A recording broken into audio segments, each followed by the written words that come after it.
Interesting. Okay. I can't take Celeste seriously right now. Okay. Hello, good morning, and good afternoon. Welcome to the Parc'd podcast by Parc'd with me, Alice. Or me, Celeste. Me, Naomi. And me, Katie. Anyone that's listening to this, Celeste is just a Ferrari flag right now. She's not a face. Well, now she's a face. Oh, now she's a Ferrari flag. We're all wrapped in our flags today. Flags. Flags! It's just Flag Day. It's Flag Day, bitches. You look adorable, Naomi. You just look so cute. Cute as a motherfucking button. We are, guys, filming this on a Sunday. So if we're tired and delirious, it's because it's been Suzuka weekend and we all have busy weeks because me and Katie are actually flying out to the Netherlands this week. And everyone, well, actually, no, Naomi is being a problem and doesn't want to film tomorrow night. So we're doing it Sunday, but none of us have actually slept properly. Except, did Naomi just say she slept through? Yeah. Did you wake up for the race? Yeah. I had a mental blank then. Yeah, it was just me that didn't wake up for the race then. Okay. Yeah. In my defense, right, when the race started, I was only an hour and a half into my nightly bedtime sleep. You just woke up for every single session except for the race. See, I did the opposite. I didn't wake up for any sessions. I woke up for the important part of the race, and that was after the red flag. That's because I called you, because I feel like you'll still be asleep. Oh, mate, while I was on the phone to you, Katie was ringing me, and Kelsey was ringing me. And then as soon as I hung up the phone from you, the call from Kelsey came through, and I was like, what do you want? And she was like, just making sure you're awake. And I was like, yes, I'm getting out of bed. You're like, good, because the race is starting. I was like, fine. I literally just settled on the sofa with the TV turned on when I get the text saying, session suspended for now. Yeah. I was like, you just dragged me out of bed for this. Yeah, that was sad. So we were in Suzuka. Suzuka. And we've had lots and lots of news this week, F1 related, haven't we, guys? A lot. But before... Okay, do you want to get started with that? No. You know, I wanna leave that for, like, you know, I'm gonna try and contain my excitement for a little bit so we can go through Suzuka. All right. What do we want to start with? Do you want to start with the Guess Who? Yeah, let's start with a guess. Let's start us off good before we go in. Yeah, let's start with everything. Yeah, before we get into Major rant warning today. Yeah. Yeah. Upset fans. Yeah, angry. This is an Fairly angry, upset, parked up fairly podcast. Oh. I'm semi-happy, semi-angry. Yeah. I had a good day today. Oh yeah, Katie's been at Brands Hatch today. Oh, I Brands cannot Hatch. wait to debrief Katie. Well, no, for Katie to debrief to us. That's the right way around. Yeah, cool. I'm excited. So, are you guys ready for a Guess Who? I was saying to Katie earlier, I don't know if this is easy or not. We'll find out. So, factuet numero un. Don't know what languages any of them were. That was everything. This driver only spent 4 years in competitive karting. Oh. Max Verstappen. No. Max Verstappen. I can't help a banger, okay? Well, question. It's a good one. I'm gonna go I don't know. Tiefly. Okay. Go Tiefly, that's what I'm going for. This driver took 2 wins, 2 seconds, and 1/3 in their feeder career championships. Say again. This driver took 2 wins, 2 seconds, and 1/3 in their feeder career championships. Championships? Mm-hmm. That's not a lot. No. Mando. Max Verstappen. Lando. See, I've just got the 2 Canadians. By any chance, in my head. Max Verstappen. No, someone said Max Verstappen. Now I've got that song stuck in my head. This. I'm gonna stick with go. Fucking hell! I just shit myself. Okay. This driver spent 3 years in GP2. GP2, okay. So So not. not Lando. Lando was in GP2. He did Formula 2, didn't he? I thought he went into GP2. Oh, he did maybe. Is he that young?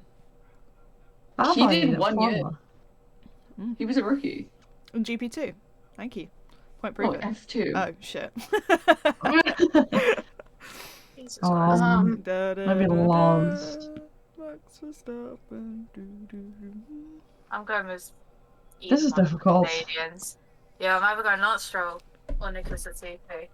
I don't have a lot of faith definitely in not either of Lance. them. Okay, I'm It's going definitely with not Nicholas Lance because Latifi. I was gonna say it's definitely not Lance because he never went to F2 or GP2. He won F3 and then went up to F1. Oh, it's like Max Verstappen. Max didn't win F3. Oh, well, he was in F3. Anyway, you ready for number 4? Yeah, I need another one.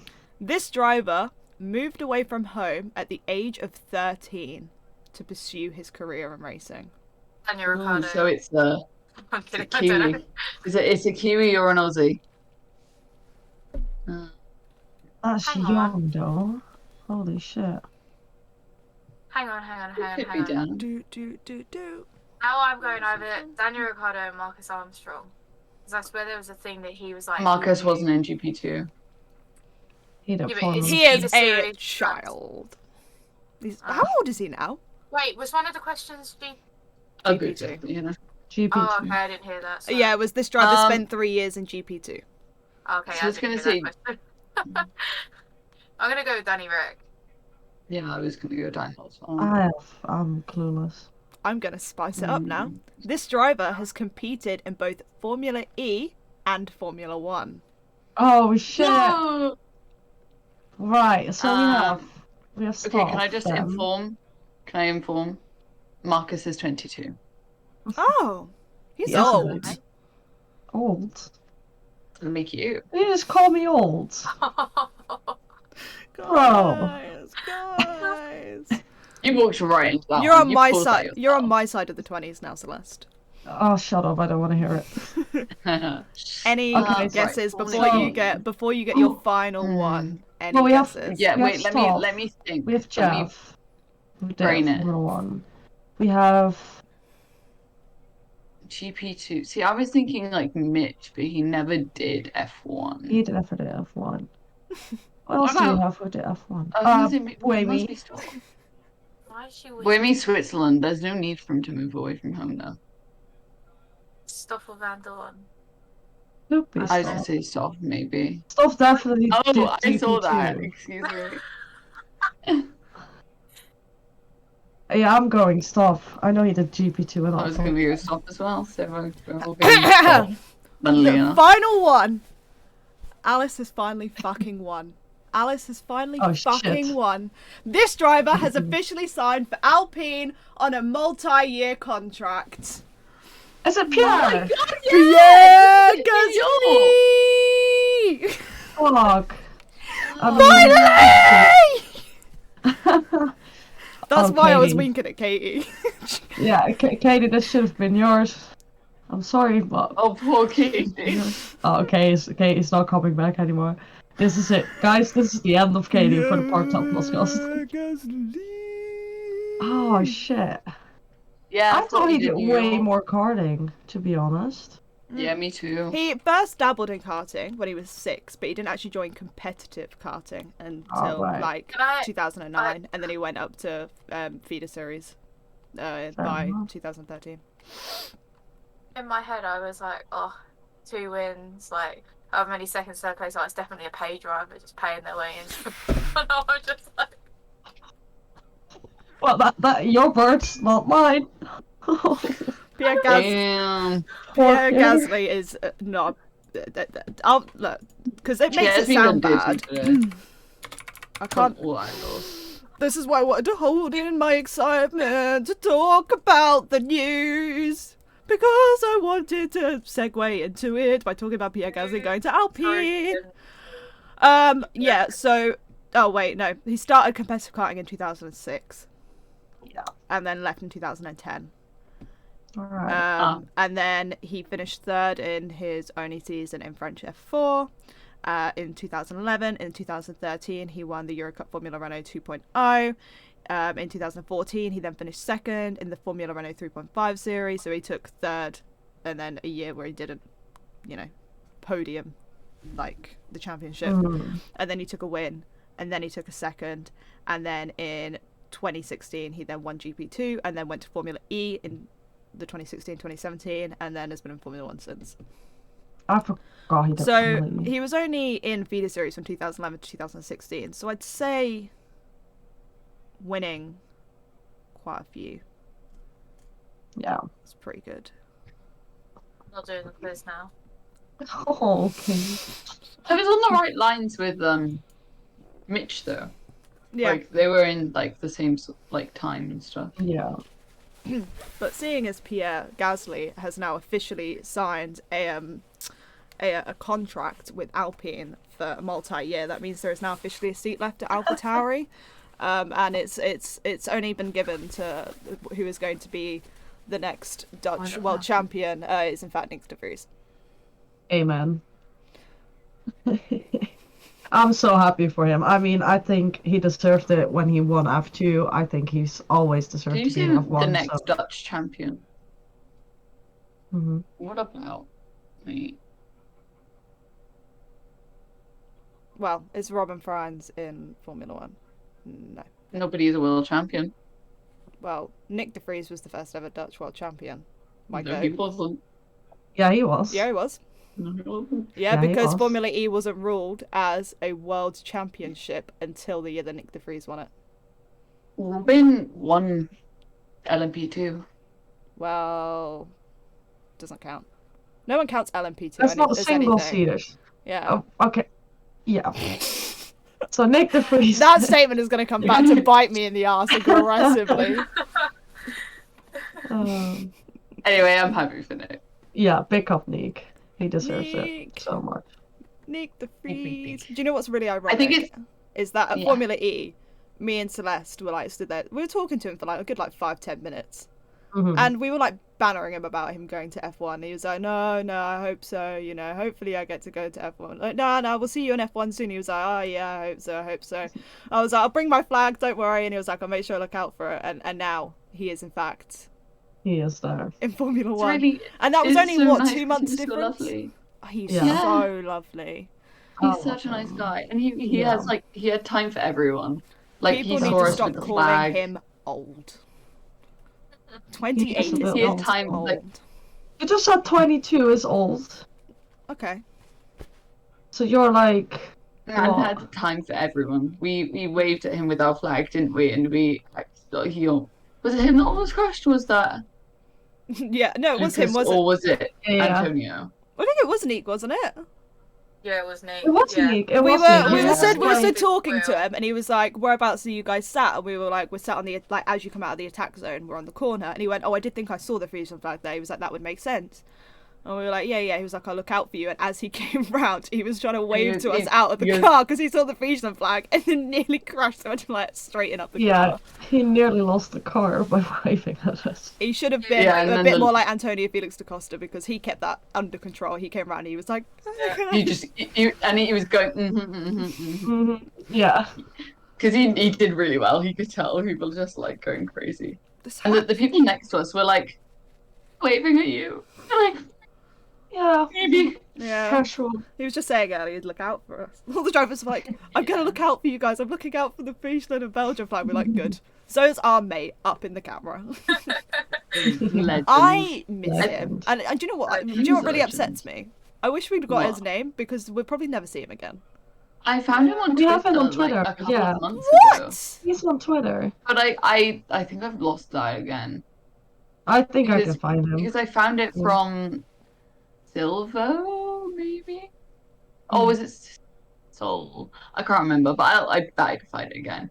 But it was really cool. But with Nick, to talk about Nick a bit, I think it's proven that like you don't need to like I think what you've proven this year is like even if you take a year out or like 3,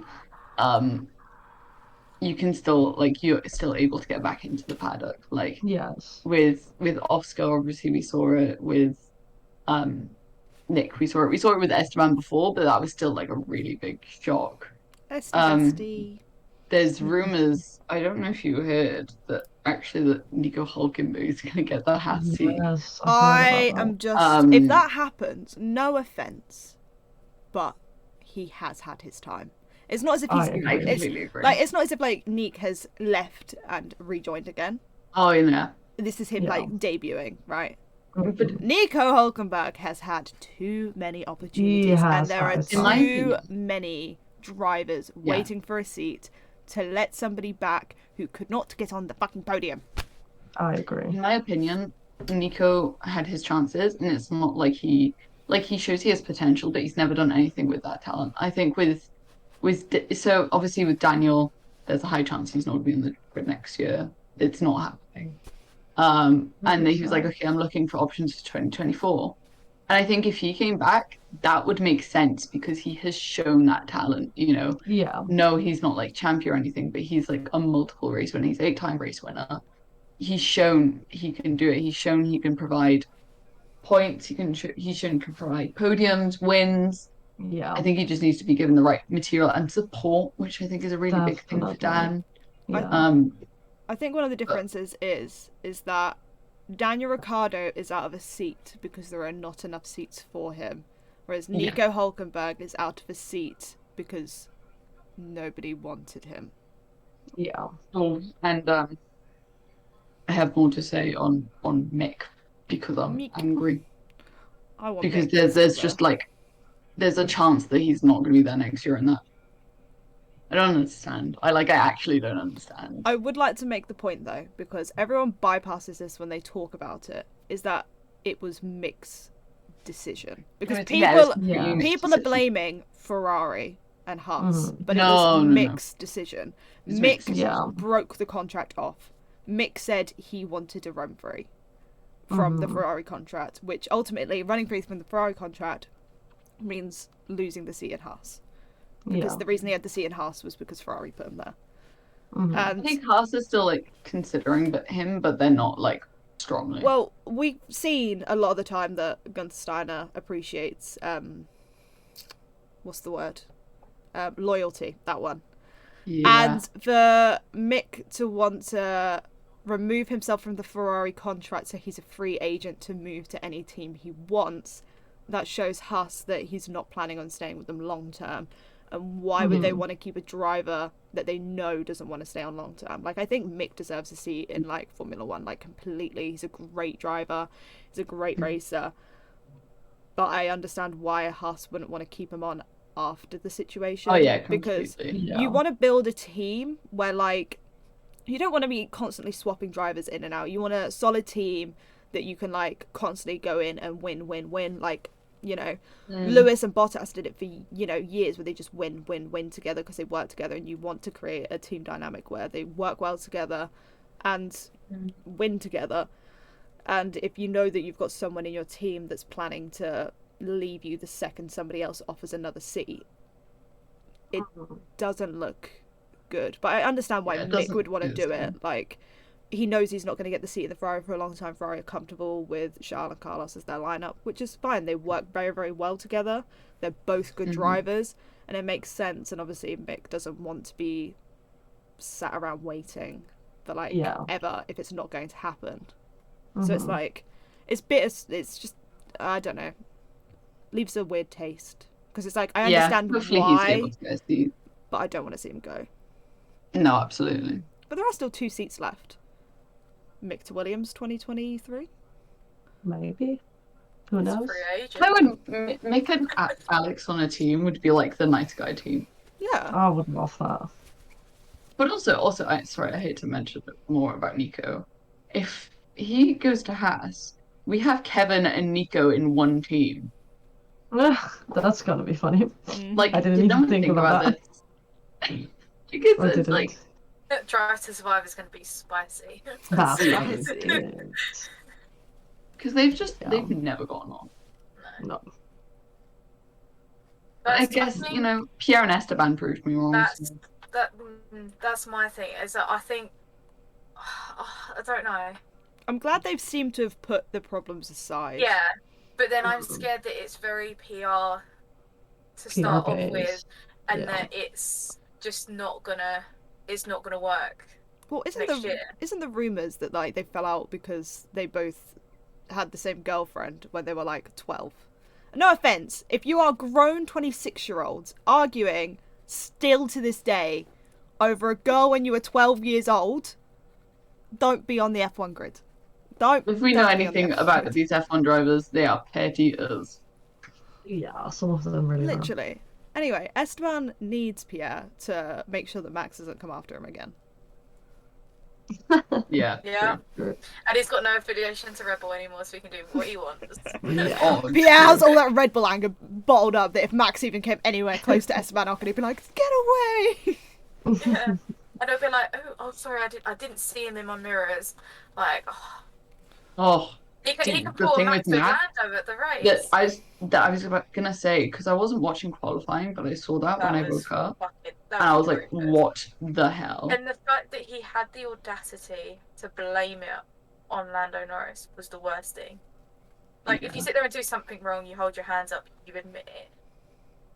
He made a bad, he pulled over into, he was going slow anyway. He got the blue flag. You can see it clear as day as a spectator, let alone, having it in front of you as a driver. Yet he still pulled over into the path of Lando. And it's not the Yeah, first time that... He really could have hit Lando as well. Like if And then he lost he his back didn't end have- as well, which made it even more dangerous, was that he was not in control of that car. Mm. yeah, if he didn't if Lando didn't have amazing reactions, that could have been really bad. Yeah. If it was the other way around, could you imagine the absolute shit storm that Red Bull would have made of it? Well, people do love to hate Lando Norris, so they would have definitely blown up a bit more if it was vice versa. People Yeah. people love to hate British drivers. Leave my boys alone.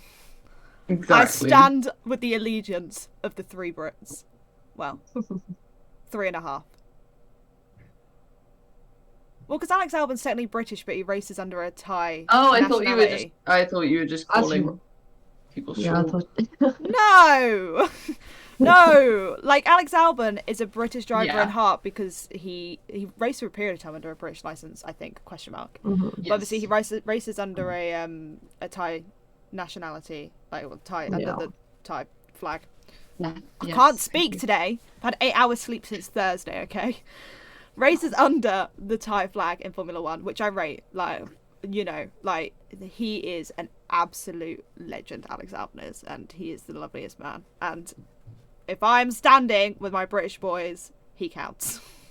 Yeah, it reminds me of that clip of Silverstone GP2, and they're talking to George of oh, it's you and Alex homeboys on the podium, and George goes, Alex, English.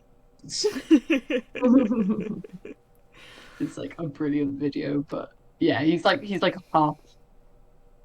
half British boy. Because he's technically fully Thai, but born and raised in Britain, right? The big GB.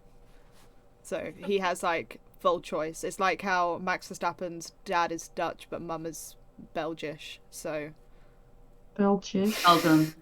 Belgish? What the fuck is Belgish? What is going on? oh, the thing is that I asked this Belgish. question beforehand, so I got it right, and I Yeah. still got it Say wrong. Berlin. She literally did. She made sure that she. Oh. Ew. Gross. Well, he's technically Belgium. Well, he is, but we don't like Max Verstappen. What is do we? Belgium? What is Belgish? Is it Belgish? Belgish? Belgium. Oh, Belgium. Belgish. And he Belgish.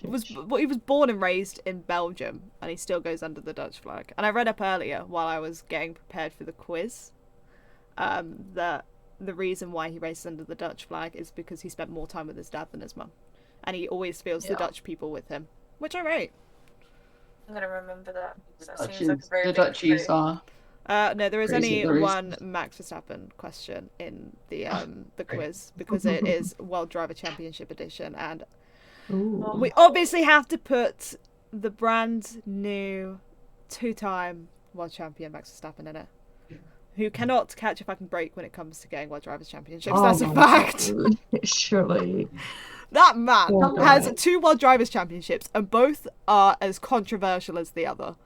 Yeah, I mean, the one good thing about this one was that it was still like inevitable. Like if he didn't win this week, he would have won in Kota, and Yeah. Yeah.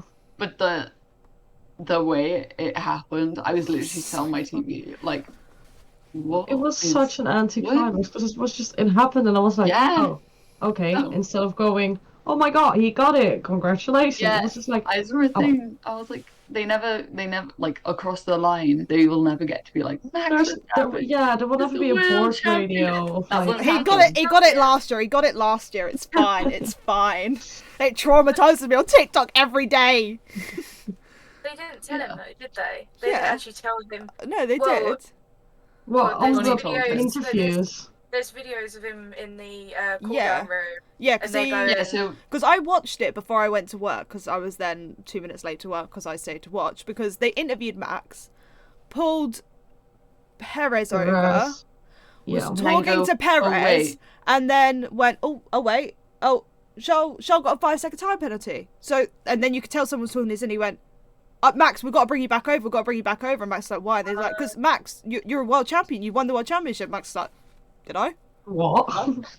Did I? Yeah. And he's like, so they're looking at like Perez and Charles, and they're looking at him like, Yeah.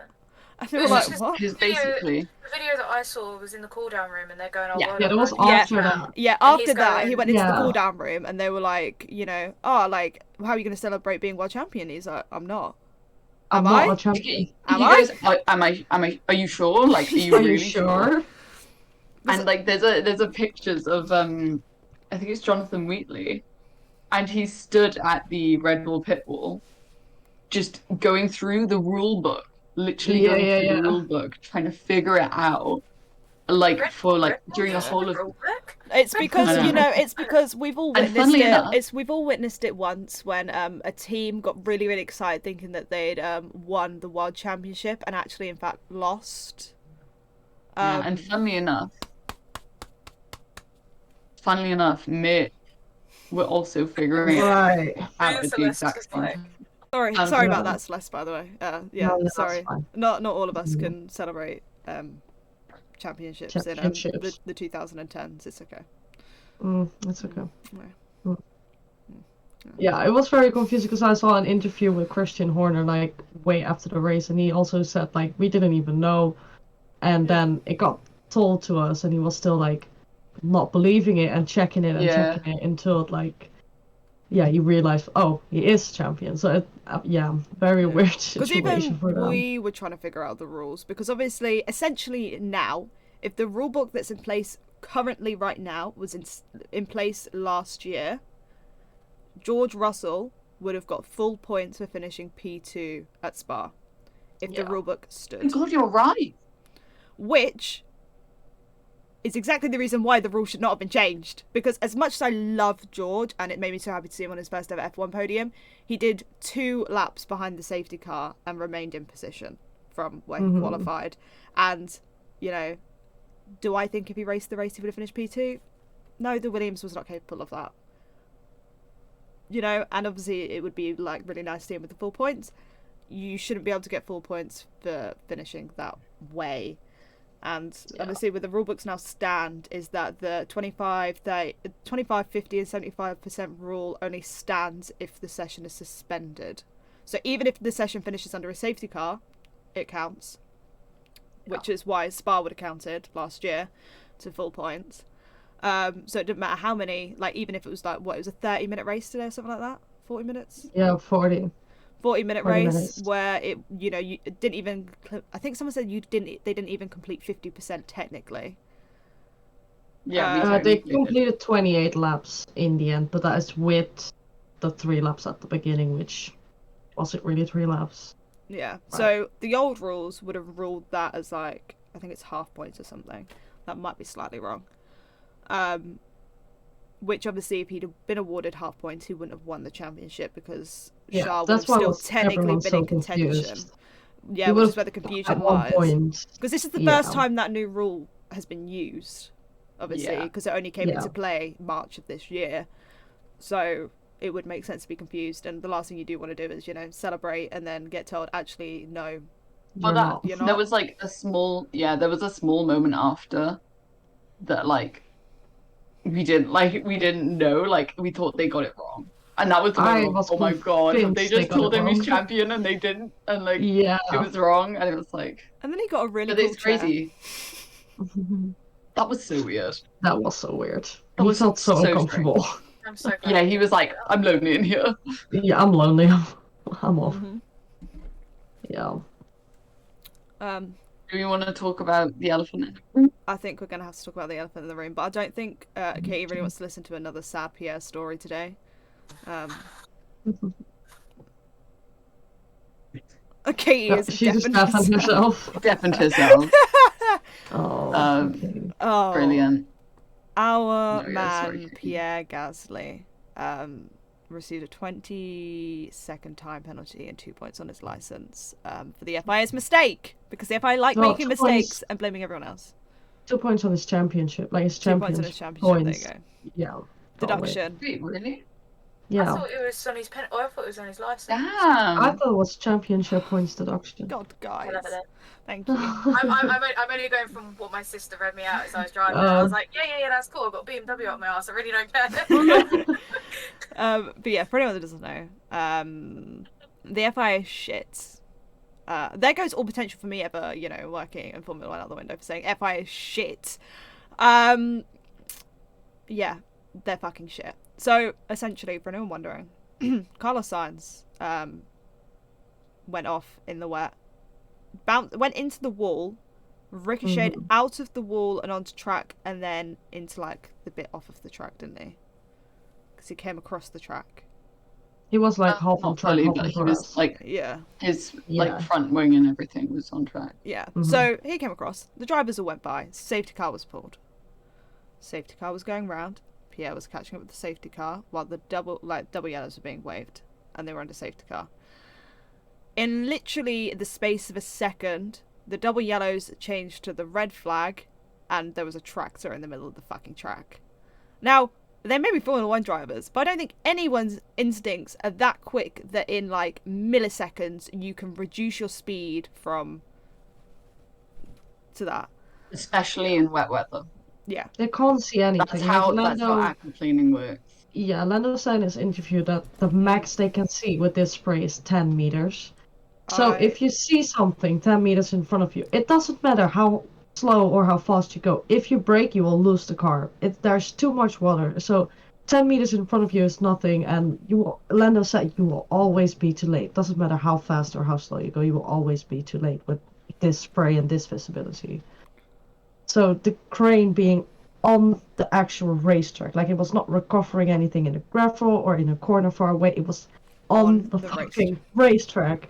And it should have never ever happened for that crane to be there. There should have never been cars driving on the track while there is a crane on the track, especially in the wet. Yeah, it was not like especially Suzuka. Yeah. Oh, right. Not like especially Suzuka, but also like we all know what happened, and there's no point in trying to hide it. We all know what happened with Suzuka, and seeing that in any circuit is awful, but seeing it there with these conditions made me feel physically unwell. Yeah, I knew we was going to talk about it, so I did a little bit of research.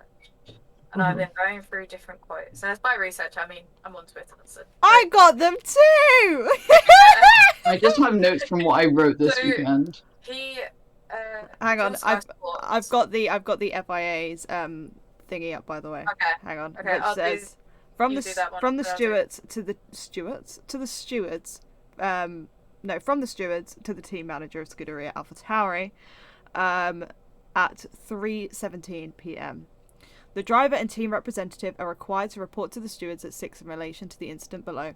It was alleged breach of Article 57.2 of the FIA Formula 1 sporting regulations. Speeding under red flag conditions, car 10 reached speeds of up to 250 kilometers an hour when completing the lap under the red flag after passing the scene of the incident.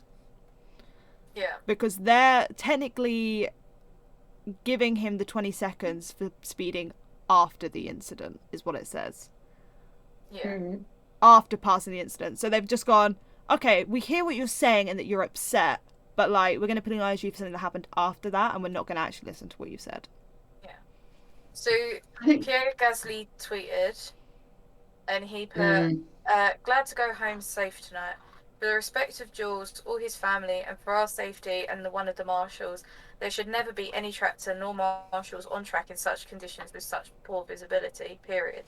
For clarity, as discussed with the stewards, the penalty was given for going too fast between turn 14 and turn 15, which isn't where the tractor was. I slowed down but not enough, and I take the blame for it. He finished that one off with, as for turn 12, I was respecting the delta time under the safety car, expected speed during the safety car, approaching turn 12. Red flag was then displayed too late for me to react and brake safely with the tractor and marshal right on the racing line. He also did an interview with Sky Sports F1, which is one that I watched, and you could tell that he was just a wreck, like Yeah. And he put, obviously, I got scared. If I'd have lost the car the way Carlos lost it, doesn't matter the speed, 200, 100, I would have died. Tonight I'm going to call all my family and loved ones. It's scary. It's so scary, and especially I feel like the week we've had in motorsport, it's just not right. And Pierre should never. They, of course, people say, well, they know the risks they do. They risk their life enough. Never happen. They genuinely do risk their lives enough for it to then be risked even more by putting dangerous obstacles on a track. Yeah, literally, and the marshal that was there, like, if you've seen the videos, you will see how bloody close it is. Like, it's actually ridiculous, and it's not right, because I made these notes when it was going on, and I literally said, if something had happened, I don't even want to know what was done. Because the thing that I find most annoying is that people are like, when talking about the situation so that they can pin it that Pierre is completely 100% in the wrong, they're avoiding the fact that there was a marshal on track. And it's like, and I even saw someone go, this would be a completely different uproar if there was a marshal on track, and someone replied saying, there was. There literally was. But the amount of drivers, like, there were loads of drivers did obviously interviews after the race regarding the situation. So even Carlos Sainz said behind the safety car, we're going at 150 kilometers per hour. So they were under safety car conditions anyway. So even at 150 kilometers an hour, he was still abiding by safety, car regulations. That still would have ended horrifically. He said, and still we cannot see anything. If a driver has small aquaplaning or gets out of the racing line and hits a tractor, it's over. And then Pierre wasn't under the safety car like Delta, because he came out of the pit and he was allowed to catch up to the pack. So he was allowed to go full speed to catch up to the pack. So he did nothing wrong in that situation. Lando Norris also put out a tweet saying, yeah, WTF? How's this happened? We lost a life in this situation years ago. We risk our lives, especially in conditions like this. We want a race, but this unacceptable. And George Russell also hit out a tweet saying, firstly, huge congrats to Max on the title, very much deserved. Secondly, thank you to the fans who stayed out in the rain. A shame we couldn't make it a better race of it, but your support was incredible. Finally, a tractor should never be on a circuit when race cars are. Never. Every single time there is a car in a vulnerable situation. So what race was it? Silverstone, Bottas on the main straight. Yeah. Was he parked up on the Hamilton straight? Yeah, he stopped right before. No, he did it. Oh no, it was Zandvoort, wasn't it? Oops. Yeah, he was on the I just remember being on a straight. I don't and they still. I Maybe he did remember. both. I don't know. He was stopped on like a main straight, like in no sort of runoff area. Oh, Danville. It was Yeah. Danville. No sort of run-up area, and they still let the cars go past while having marshals walk around on track and, you know, vehicles put on track to remove the car. And I said it then, this is fucking dangerous, and it's ridiculous. Red flag it, put the cars in the paddock, like in the pits, before you pull anything out like this. Yeah. And it's even worse in the fucking rain.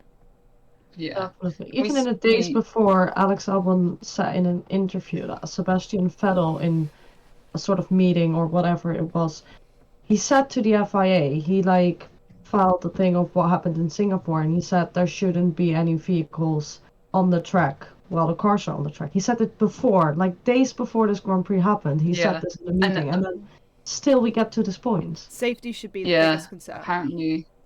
Apparently a lot of the drivers had been talking about it in the days running up, and saying like this is getting bad. And someone had an interview, I remember, I think it was Adam Cooper that tweeted, and said, I've just been talking to someone who's far up the grid, and they said that all the drivers have been messaging on the group chat during this time. They are angry. They are very, very angry.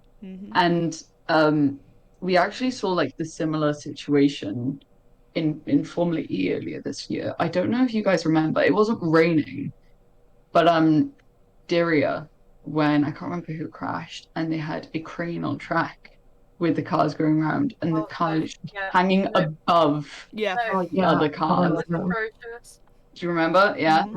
And when that happened, you know, you have Jeb on the grid, you have Antonio on the grid, and they're like, we lost one of our closest friends to this, and don't you dare, because it's so bad, and it's in the mind of everyone watching. You know, there's not one person who watched those races didn't think of Jules and his poor family. His family have come out in so upset by the whole situation. Yeah. The tweet that his father put out, or the Instagram post, I can't remember which one it was. It's heartbreaking. It broke my heart. Yeah, it broke my heart. It's so heartbreaking because they made or attempted to make such progress from his death. They needed to make that progress to try and stop it from happening again. We saw that progress, and now it just feels like it's going backwards. And I don't know whether we need to have a whole rearrange of race control, because of course after the tragic death of Charlie Whiting, there wasn't much he could do. It's never been the same.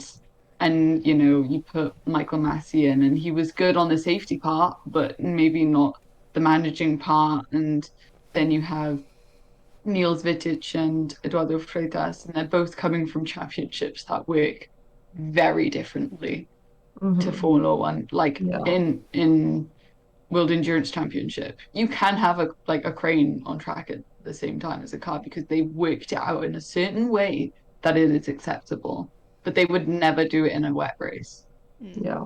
The thing is with like Jules's family is that they've worked so hard for his legacy to not be like just he died on a racetrack. Like his legacy now is his it saved the safety, Grosjean, it saved Joe, everything. It saved Charles.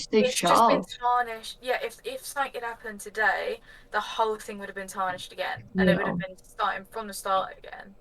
And there'd be one person to blame, and that would be the FIA. And I wouldn't be shocked if the drivers and the teams all stood together to absolutely, to boycott the FIA. I hope they do. I would not be shocked if they do just now. staged all they're racing for now is just second and down. Championships are won. Points and money, points and sponsorships. That's all it is now. Yeah.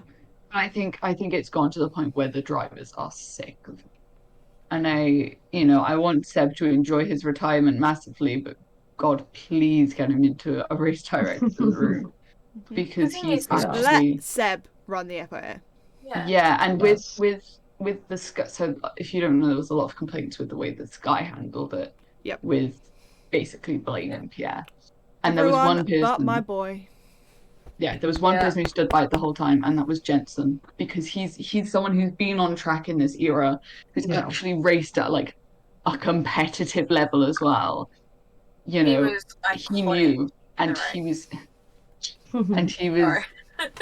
he was very angry, and I think rightfully so. And Definitely. with Five Live, listening, I listened to Five Live during the red flag and everything. Listening to Sam Bird have to talk about it was difficult, and he could, you could hear that he found it difficult to talk about. It's like it's one of his best friends, and then a lot of the older drivers, they see Pierre going up through his career. It's like, I think one thing there's no words. I'm so angry. I think it's one thing it's proven is that experienced drivers are the only ones that know how to make good comments on the situation. And that is a massive fuck you to Paul di Resta. Yeah. Yes. I don't care whether I'd never get a job if I cannot stand that man with a passion. I just think I've never had words for Paul di Resta. I think he needs to learn about Paul di Resta needs to go into media training before he continues on commentating with Sky. He's made too many foul comments. Do you think he should join my course? Yeah. He's made too many foul comments in a position of hierarchy than somebody should. He's meant to remain unbiased. And he has always been not only biased, but rude, uninformative, and now disrespectful. Yeah, I think there's a big thing of there is a certain level that you cannot be biased. He's in British media, he will talk about British drivers more. But that I know. But that is actually those words out of your mouth. Take those words out of your mouth. That man does not say nice things on those British boys. No, I'm not saying nice things. He talks about it more. Because he'll always he'll shit on Lewis.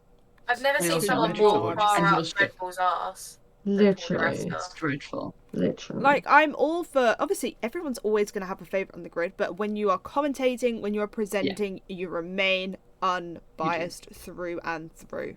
And obviously I think British media will always be more British biased, as in they will talk more about British drivers. But if you go and watch the Netherlands, their streams, it's going to be more Dutch based. It's going to have more Dutch bias. It's going to be more about that, more about Max. And next year it's going to be a lot about Max and Nick. I bet if you watch the Mexican fucking thing about it, it's going to be so biased towards, Sergio Perez. Same with Spain, Fernando Alonso and Carlos Sainz, because they are targeting the country's audience. Sky is a British company. They're going to have a British bias. I think you just have to remain unbiased.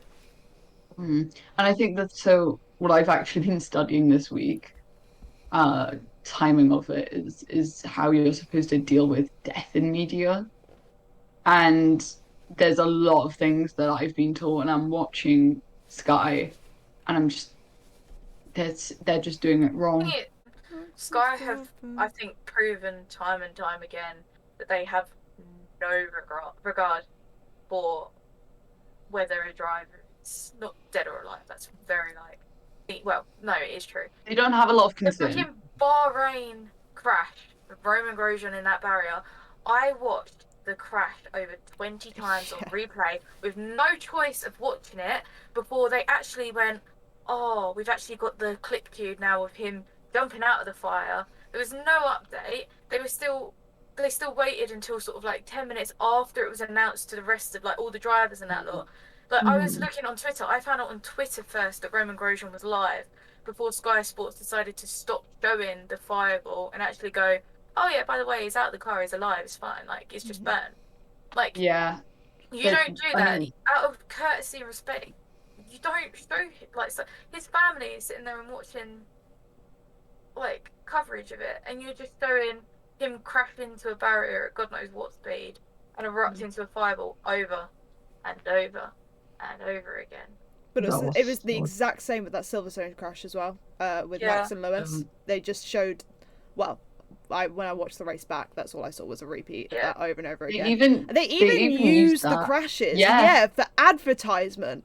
I'm like, no, don't. we have so many sick overtakes. So And many I'm sick not being overtakes that funny. you can use. Why do you try and rope people in by going, oh, here's a really dangerous crash that we have once in a fucking blue moon? Literally, and I'm It's not even being disgusting. funny. Like Max was hurt from that. Luckily, he walked away from it, and it was okay. But like that was still a massive Yeah. incident. And I That was think, unfortunately, not to like move on from Sky, but to talk about the FIA, they've also got those fucking inconsistencies. yeah. And there was a quote that came from Sorry. there was a quote that came from Jack Nicholls this weekend, and he said that, and I was like, yep, I'm writing that down. And it's impossible to know the FIA's reasonings at the best of times. And for me, that shows there is just no trust in the FIA anymore. We talked about it a couple of races ago with Victor Martins, and he was like, yeah, I was scared I was going to have the same situation as Abu Dhabi 2021. Like, for the kids not to have like trust in their own governing body, to it's ridiculous. If I were a driver, I would not feel safe having them as I would not feel safe with the FIA being the director of the sport at all. I had an interesting thing. So like I made friends at the track today, and he's really sweet. And he is like a semi-professional driver, and he got offered a seat in a karting championship. And they went in, and he was just about to sign the papers. And right at the top of it, at the name of the championship, and it was certified by the FIA. And he walked out. He Good for him. refused. He refused to be paid to race because it was governed by the FIA. And Yeah. you tell me that there are drivers going into the sport that would rather not have a seat and not drive because it is certified and run by the FIA. That says a lot. The FIA has Yeah. just consistently gone downhill year in, year out. Everyone thought the FIA caused such a shitstorm last year, which they did. And then you come into this season thinking, well, Michael Massey's out, so it can't get any worse. And it's just gotten worse. It's like, well, what's going to happen next year? Yeah. I think another issue is that it's, of course, it is in the higher places in FIA, but it's also the traveling race control. Like, something needs Race to go control on is there shit. because Yeah. I don't know what happened since the massive changes in safety we made, but that's not the same people who were concerned a couple of years ago. Everything They've forgotten about the shit that happened, and that is not right.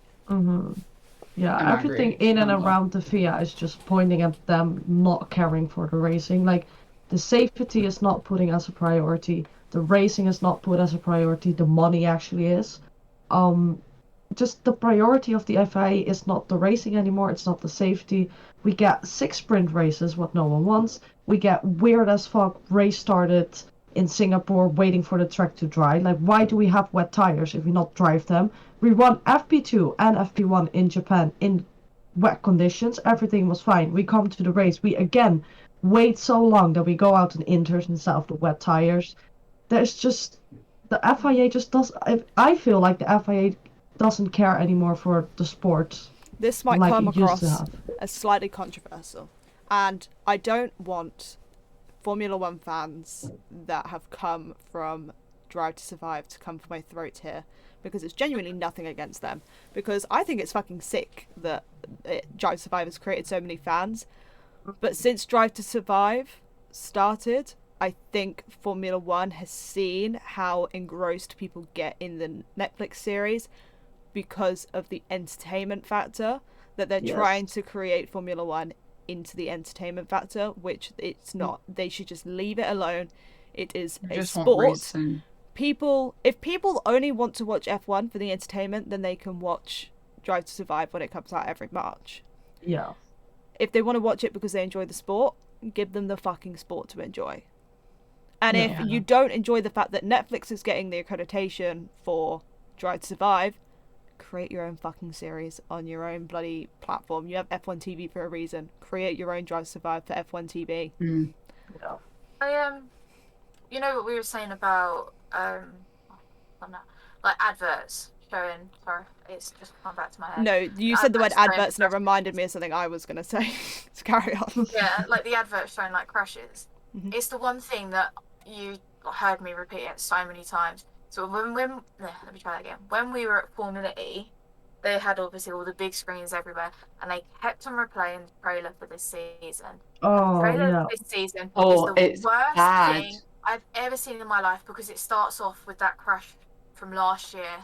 Yeah. Yeah, Like, it's the in first Worst, Mirror's one of the Area. worst He went crashes. over on, like, literally, once again, Halo, proving its worth. Honestly.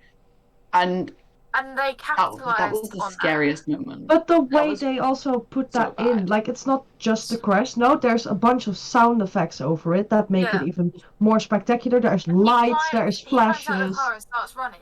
He didn't Like do that that. didn't even That's happen. not They what like happened. over Alex did not do dramatize that. it and make it like Honestly. Alice said as some sort of entertainment show. What And it's then not. they're It's a sitting there sport. going, "Oh, this is the best trailer we've ever made." No, it's fucking atrocious. It's It's disgusting. abominable. It's just Someone- it shouldn't be done. As an Alex fan, seeing that is dreadful. Basically every time it came on screen, I would be like, no, I can't watch it. Yeah, we Because looked away Imagine- every single like- time. watching him that being live was sat- dreadful. Yeah, imagine him being sat in the paddock. Is like just sitting there and looking out of the screen, and is like being mocked. His crash is being mocked in front of him. Yeah, same for his And family and it's friends. dramatizing it. And I can't imagine it's nice for Mitch either. No. Because, Yeah.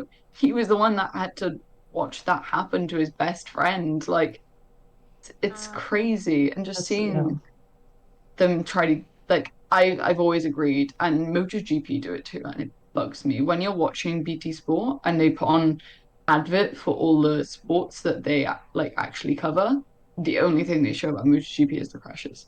Yeah. Do you know The what amount crash of is going to time- be in the And- Formula E trailer next year? The pile up. Oh yeah. But I think that's more of a fucking embarrassing moment. It was really funny. Like, in my opinion, it's hilarious, but race control should have done something before that. They needed to stop that happening, and they did it multiple times. It happened in New York, and it happened in Seoul, and it's something that should never happen, and they should have learned, and they didn't. I can't wait for Like, Formula E race direction this year was dreadful as well. We Once just again, become race FIA. control. Yeah, we should be race control. Yes, we should be. Hi, racing. welcome to Like F1 some 2023 with your race control, Park them. Let us control Yeah. the fucking race, and it will go down a fucking breeze. That'd be brilliant. Here's Sorry, our guys, leader you're and not king, allowed to go Sebastian yet. Vettel. George, there you go. Sebastian, you get a free win. Sorry. Yeah, right, we're gonna pull a safety car. Okay, yeah, everyone has to let Sebastian Vettel ahead. Yeah, I don't care if it's the season Yeah. finale. Shut the fuck up. Everyone let Seb ahead. Seb ahead. Okay, actually, we're gonna finish under safety car now. The conditions are not safe, and they'll be like, it's literally bone dry and everything's bad. No, I've got to finish No, under it's safety not car. safe. Sorry, Yeah, we're not sorry. seeing the weather. Lucas, you can't do that through the pit lane, but just because it's you, I'll allow it and you're fine, and we'll end under the safety car now. It's okay, don't worry. It's alright. Um, Oh. Oh, Wait, I'm so can I glad. go to the toilet first? yeah, you can go pee. Yeah, go for him. A few moments later. I needed to cut that out. What? Fucking hell. Honestly, you're saying it's entertainment rather than sport at this moment, that clicked in my head. Like, I'm gonna Yeah. say that for the rest of my life. That is something that clicked, and I was like, yeah, you're so fucking right. Thank you, I know. So good. Because you know how you on about, like, Sky Sports and, like, how fucking shit Sky Sports are? I Yeah. was gonna say, well, I hope it don't go back to Channel 4 because I like watching a race all the way through without an advert when the best bit's about to occur. You Yeah, say a little bit that, deep. but Sky Sports like to throw in a little interview in the middle of fucking qualifying, don't they? Yeah, no, I was complaining to Les that practice. I was Yeah. trying to watch practice and there kept being a thing. But the thing is that Channel 4 was 20 times worse to the point that, like, Yeah. you'd get to, like, lap 5 and there'd be an advert and then you'd come back on lap fucking 15. I didn't even know. Alice says, like, oh, I can't see I'm on an advert. And I was like, wait, what? You're in a what? Yeah. I'm also That's so the thing sad with, that... like... Sorry, no, you go. It's fine. Yeah, it's a different topic, though, so if you want to finish No, this... no, go no, on. you're... I was just sad that F1 TV didn't show, like, Seb and Alonso crossing the line with, like, 11,000 between them. Did you see that clip? How did they not show that? Children of mine. Right. Are you ready I mean, for what's meant to be a quick fire quiz, but none of you ever do it in fucking 10 seconds? You usually forget to turn on your... I think you're really No. funny. but I actually don't think you're funny. I think I'm Money, right. I'm ready. I got the stopwatch ready. Okay, so this quiz, only fair, seeing as this race in Suzuka, we crowned Maximilian Verstappen. That's a pause between the Max and the Emilian, Yes. because he is Just to not make that clear. Maximilian. He's not like Bradley, Maximilian Bradley Futrell. He is Max Emilian Verstappen. Emphasis on the Emilian as well. It's not even Emilian, it's Emilian. It is. Max Emilian Verstappen. Back-to-back world champion. Yes. So, in honour of him, we're doing a World Drivers' Championship Edition quickfire quiz. You've got 5 questions and a bonus question. There is up to 23 points up for grabs across the questions and the bonus questions. And each question is around one of the current World Drivers' Champions that are on the grid.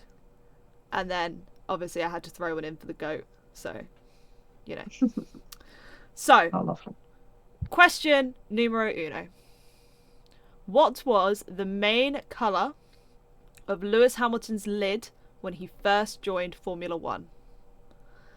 Oh, I think I know. My answer is right. This is either karting, and I got it completely wrong, or I just put remember silver. 10 correctly. seconds. Oh. What have you gone with? Silver. Yellow. Yep, yellow. Oh, That's why he went back to the yellow lid this year. To Yeah. reminisce back to when he first joined Formula 1. I wasn't sure if it was Because he was karting yellow or... because of Senna. My goat. Who's made changes in our holiday group chat? Not group chat, holiday note. Oops. Oh, it was you. I got the notification for it earlier. So Celeste is on Juan. Naomi's on Juan. Okay. Question number 2. Which Grand Prix does Sebastian Vettel have the most amount of wins at? And you get a bonus point if you can tell me how many wins he has at the circuit. So, essentially, all I want is the circuit name for the Grand Prix that Sebastian Vettel has the most amount of wins at. And if you can tell me how many wins, then you can have an extra little bonus point. I almost answered a different question.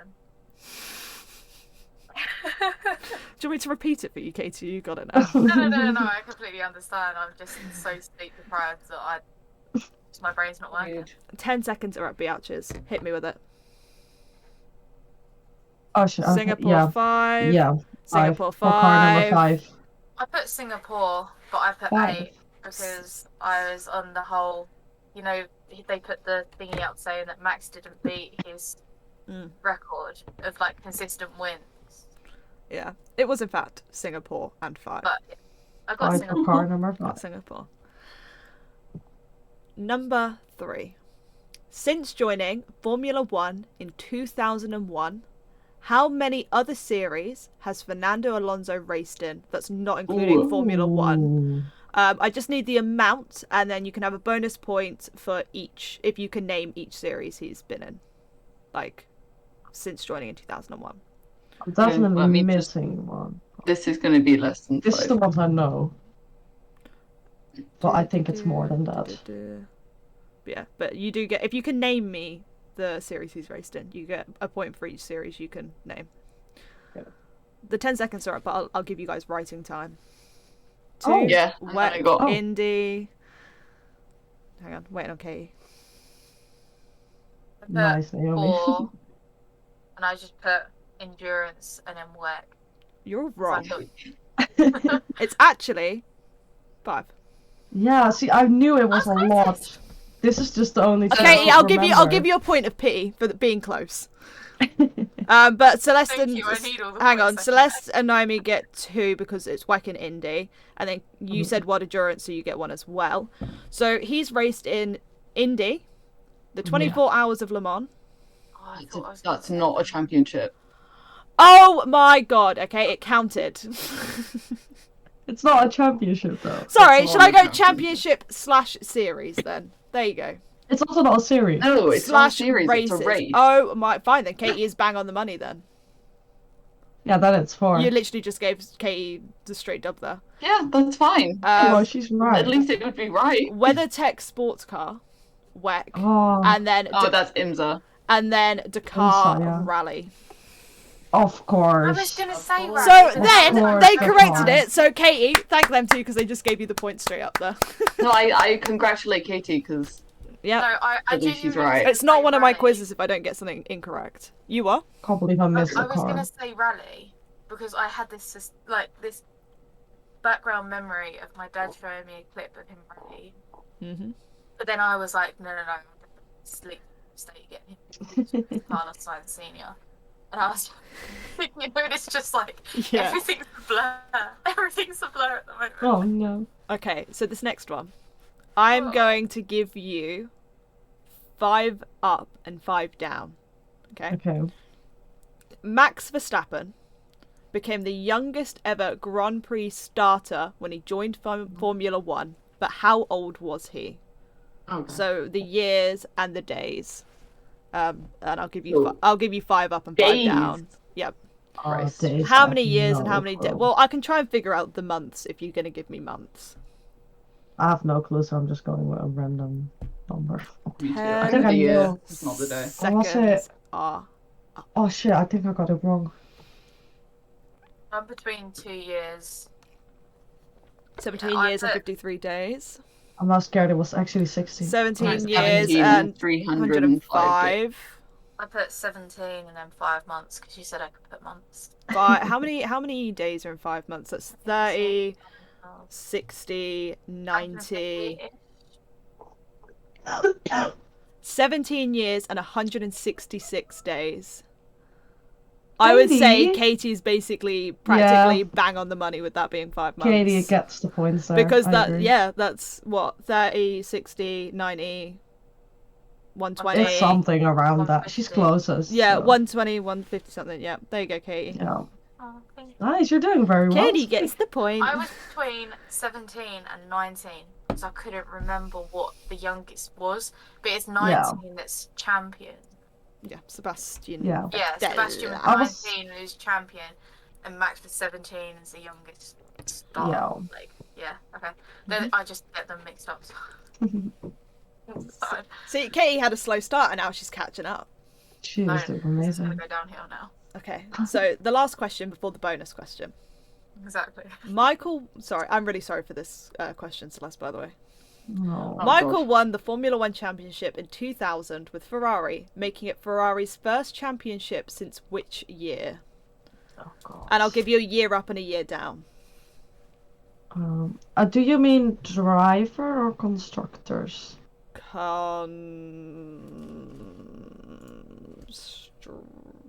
Because there's a different year for each. Hang on. I can write them both down and then one you got because I know them both. Yep, do that. Because this is. And I'll this see if I is- can find the answer in between. Yeah. We'll pretend That's there is constructor. a... This is constructors. Oh, driver. It must be driver. Okay, Yeah, I driver. think I so. Okay, There you go. Driver. let me scribble out my. Michael won the F1 championship in 2000 with Ferrari, making it Ferrari's first championship driver. Making it Ferrari's first driver championship since which year? Hit me with it, home slices. Obviously, that's 1999, 97. 1983, 1979. 1979 is bang on the money, you little Ferrari geek. So currently, right now, Celeste in the lead with 6, and then it's Naomi Oh. with 5, and then Katie with 4. I'll stick to my Alright. 4. That's it. I don't want any more bonus points. I'll We're stick- going into the bonus round. Let's go. There is 11 points up for grabs here. What? I will get Yep. one. Fucking hell. Name as many drivers as you can with back-to-back World Drivers' Championships. Oh, this Yes. stuff has Okay, been on the okay. screen so much today. And I can't remember. With back-to-back. There are 11 to get, by the way. And if I'm wrong, then Wikipedia is not updated correctly, but I think it is, seeing as Max Verstappen's back-to-back is up there. He should be there. And to be Oh. fair, if none of you got Max Verstappen on there after I just gave that away anyway, then you're stupid. Imagine not writing down Max Verstappen. Da da da da. Max Did he get Verstappen. Da back? da da da. Max He don't Verstappen. know. Do do do da. My Max concentration is not Verstappen. Sorry. non-existent. I don't have Ah, space. and if you guys are feeling extra fancy and competitive, if you can name any of the years, except obviously the easy ones, then, you know, I might get... If you can name some of the harder years, then you can have some extra points just because I'm feeling nice, but... It's only because I wrote down the years. But you're only getting the harder ones. Like, if you hit me with, like, Sebastian Vettel was actually 2010 to 2013, then I'd be like, well, everyone fucking knows that, you wee bitches. Da, da, da, da. I got 8. I think that's pretty solid. Mm-hmm. 1, 2, 3, 4. I have 7. Oh. I need to do more. Wait. I'm give me not time. sure about it. Quick fire questions. Give me more time. I didn't know. Don't worry, I didn't time my this. God. This one's Oh a my God, bonus. why can't- This one's a why bonus, can't so I you don't get a timer for the bonus. You know, so you guys Let's can say have I'm like too your main... dyslexic for this. Oh, let Yeah. me try if I can. Yeah, the bonus you get extra time just because it's normally a big question that like you have like a so many answers. I'm you can going with answer. this. I'm going with this. I I've don't know anymore. I've guessed about 4 names. I'm not gonna lie. I so would be if really it's concerned not- if you ready. didn't guess any more than 4, seeing as there are 4 on the current grid right now. 4. Yeah, 4. And- That was just. Yeah. Yeah. Well, at least four- I got those 4. 4 back to back on the current grid, and then there is the goat. You know. I was looking and I was like. So and then I didn't would think I this would like to about hope you've at that. least got 5 here, Katie. If you have any less than 5, I'm concerned for your mental well-being. I mean, can I go first? But no one judge me. Katie, please tell me you've got all 4 that are on the grid. I've got Katie. Michael. Katie. Yes. No, hang on, give me a second. I've got Okay. Michael. Okay. I got Max. I got Lewis. I got Yeah. Seb. Yeah. I got Alonso. Yep. So you did Yeah. get the 5. Yep. The main 5. Yep. I put it's not the one that I like the name of, but I put Fangio. Yep. Banjo, Yeah. correct. 4. Yeah. 4 in a row. He was. I'm not going to say just in case anyone wants to give me the ears. I don't know. Then these are the 3 that I guessed, but I put Senna. Yep. Yeah, got Senna. So that's Hun. 7. Mm-hmm. No. Yeah. Okay, I knew that he had a couple, but I didn't know whether they were consecutive. Who did you say? Sorry. Hunt Oh, okay. and yeah, I didn't. Lauder. No. But I don't think he's consecutive. He no. weren't consecutive. So it's 7 points I to got Katie. one more. 1, 2, Okay, 3, you- 4, who 5, wants to go 6, next? 7. I'll take 7. Nice. Yep. I got one Let's go more. next. So you got the 5. You got. I got Fan- what Katie How many said. did I get? 1, 2, you got 3, 4, 5, Fangio, 6, Senna. Yep. And then who else? 6, Ascari. 8, 9. Ascari. Yep. I Ascari, added 8. 10. Yep. Hang on. Let me add Celeste's 8 Naomi. quickly. 1, 2, 3, 4, 5, 6, Jesus. 7, 8. Go on, Naomi. Well, I already know one of them isn't right. So I've got Max, Seb, Michael, Ayrton, Lewis, Fernando, Nikki, which I know you said wasn't true, Jim Clark, No. Piquet. No. Yep. Oh. No. Oh. No, he wasn't. Oh, Sorry, it's because I know I nearly wrote him down, and I was like, no, it's not. And then Fangio. So 7 for Naomi there. 1, 2, 3, 4, 5, 6, 7. So Alberto Ascari, 1952 and 1953. Juan Manuel Fangio, 1954, 55, 56, and 57. oh my god, I know who I missed. Who? Prost. Yeah. Alan I Prost. was gonna write him, but I wasn't sure. Oh, Jack stupid. Brabham. Brabham. 1959 and 1960. Hmm. Alain Prost, 1985 and 1986. That's so stupid, I should have known. Ayrton Senna, 1990 and 91. Michael Schumacher, 1994 and 95. The one I am most disappointed at you guys for not getting, because I don't know how many times I have to fucking go on about this man. Mika Hakkinen, 1998 and 99. Yeah, My I was world considering it, but driver then I was like- champion, you guys just I was forgot. No, His I was name was considering just- it, but I wasn't sure. No, his name just never popped into my head. Me neither. It did. No, it did for me. Don't worry. That Just is- saying, I'm like, yeah, of course, but That's do the one do I because get a point for it coming to my brain? no. Oh. Because the only reason I know it is because he's both mine and my brother's like World Driver Champion. He's won in both of our birth Yeah. years. Mm. And then Michael Schumacher again, 2000, 2001, 2002, 2003, and 2004. Michael is mine. Fernando Alonso, 2005, 2006. Sebastian Vettel, Yeah, I got 2010, that. 11, 12, and 13. Lewis Hamilton, 14 and 15. Lewis Hamilton again, 17, 18, 19, 20. And then Max Verstappen, 21 and 22. Nice. Swag Quite Lando Norris. money. I wasn't born then, so how am I supposed to? 3, 4, 5, 6, 7, 8, 9, 10, 11, 12, 13. Yeah, well, you managed to get back in Senna. You weren't born then. Yeah, I know. And I Fangio. got Fangio. I wasn't Yeah. born any time near this. I think my nan was barely born. Like, that says everything. Okay, Wait, so when was Fangio again? Sorry. 1954, 55, 56, and 57. Yeah, she was 46. She was 1946. She was barely fucking born. Your nan was born in 1946. Yeah. Ah, My granddad was 44.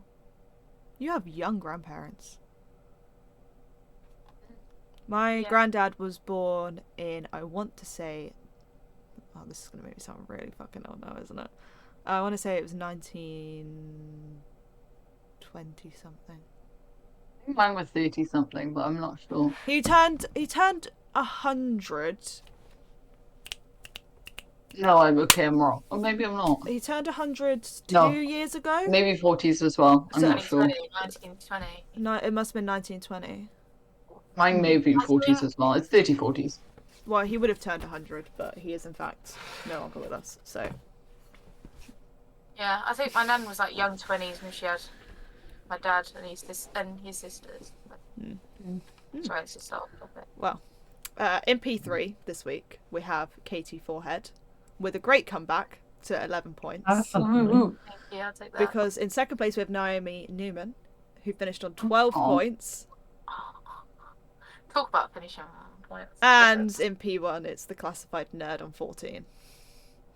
Oops. Every week, win it, week in, week out. The bitch fucking does it. Well, Yeah. I love a good quiz, but finishing with 1 point difference between third and second was very nicely on the floor and cars. There you go, that's a transition for you. You're There getting we so good at go. this. Everyone, round of know, applause. Woo, woo, woo, woo. Let's go, Katie. Well, touring cars wrapped up this weekend. I was lucky enough to go and watch it in person, which was bad for my blood pressure. I knew there was a fitty in the paddock somewhere. Stop complimenting me. I don't do well. Oh, at least you were nice to me. I like At somebody. least, yeah, at least like somebody else here. How did you No. put that in? Oh, I was watching that and then I was like, It was just too funny to leave out. I'm sorry. It was so good. So in P3 was the man that I can't speak enough about, Jake Hill. He finished on Yes. 381 points, which was great. Kind of hurt my heart because he almost got P2, and by almost got P2, he was 1 point off of P2. Mm. So That is- Ash Sutton, who was last year's champion, finished on 382 points.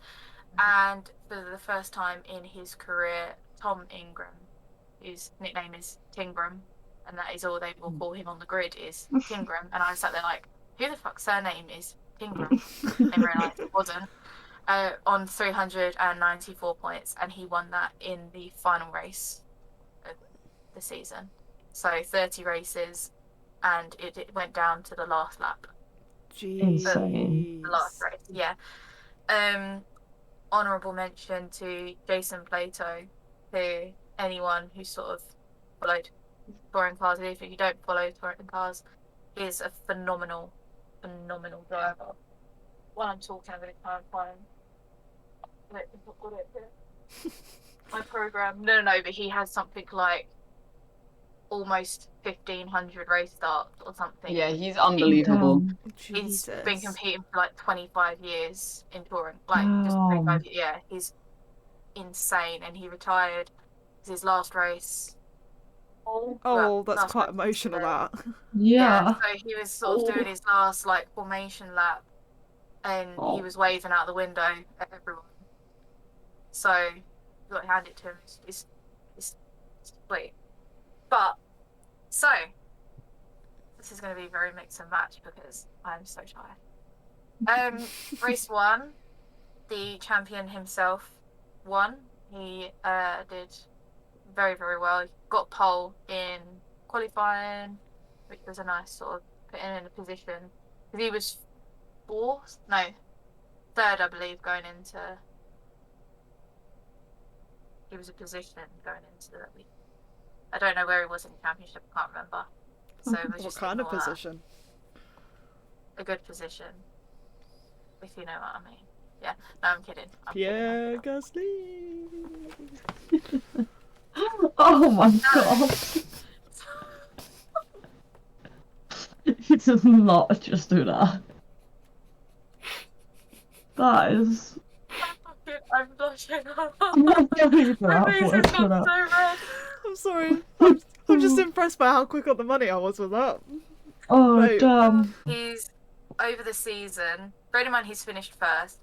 Out of 30 races, he won 6. So out of 30 races, he won 6 and won the championship. Jeez. Obviously, he's got so many more like second places, third places, which obviously boosted his points. But he was Consistency is key. Consistency is key this time round. Yes, yes. Facts. Is his first win. Facts. Yes, facts. First win on the Grand Prix circuit at Brands, which was quite nice. It's sort of like going into the championship. It's his first championship, his first win on the track. I'm trying to read. This is shocking. I'm so sorry. So yeah, at the start line, my man almost took out a couple of people. We glossed over that. He was just trying to get his line into the first corner, and some people got in the way. Oh, They sounds should've like, that moved sounds that like way. me and Yeah. Celeste when we play F1 2021. This is Yeah. this is kind of like Yeah. me with Pierre That one Gasly time. going, yeah, the Mercedes was in Oh, the way. remind That's me. why No. he crashed into. That was so funny. I thought I saved that video and I didn't. Oh. Me and Celeste played F1 2021 together the first time I got my wheel right. And we went off the start. She'd qualified on pole, right? And I just went straight up the inside. I broke so late into the corner, right? Shoved her completely off the fucking track and then went on to win the race. She literally, because after I shoved her off the track, I just went straight. Like, I just kept going and didn't even look back. And because she got off the track, she had to try and get herself back on track. And we bowed it out onto the last lap, didn't we? You'd finally caught up to me on the last lap. Very close. And I then got back into it. I would say I am probably the most dangerous driver because every time she tried to overtake me, I just squat up in front of her. Everywhere. You're everywhere. There's no consistency in Alice in playing F1. There's no fighting from Alice in F1. If I want to be She'll a world find a driver way. champion, I will make sure it happens. Yeah. So Jake Hill obviously gave quotes to ITV. So he said about the race, he got a great start to get past Dan Camish off the line, and then Ash Sutton moved across, and I hit him because I got squeezed and had nowhere to go. From then on, it was an absolute mess, really. We came out relatively unscathed and P3. Happy with the result, and obviously a lot of points. He's also went on to say he thinks Ash realised he was quite slow in terms of race pace. He was backing them all up so much at the apex and causing World War III behind them. So yeah, it was just a bit calm. Normally the first race on a weekend is relatively calm because they have 2 more races during the day that they have to keep the car alive for. Yeah. Talking to one of the mechanics on the pit wall for Jade Edwards, who, if people don't know, is the only female driver on the grid. So we love representation. She's insane. She's amazing. She's a lovely, lovely, lovely woman. But yeah, one of her mechanics, he was in the paddock until working on the car until 10 last night, and he was in the paddock at 6 o'clock, this morning, still working on the car. Oh my god. Because Jesus. she had some leak in the car, and it was taking them that long to sort of find the leak, fix the leak, Right. make sure that everything was running. So yeah, sort of, it was a nice sort of warm up race.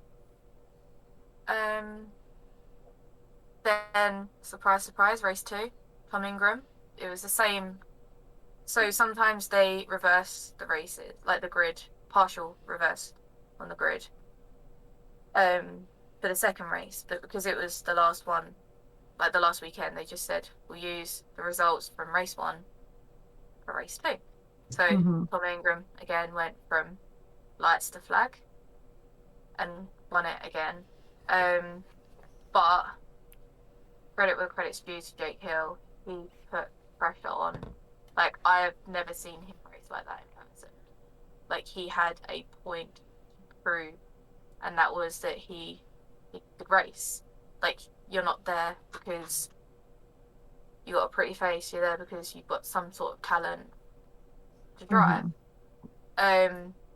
He overtook the second place around the outside of Druids, which, if you don't know Brands Hatch, Druids is the big hairpin. It's like the second and third corner of the track.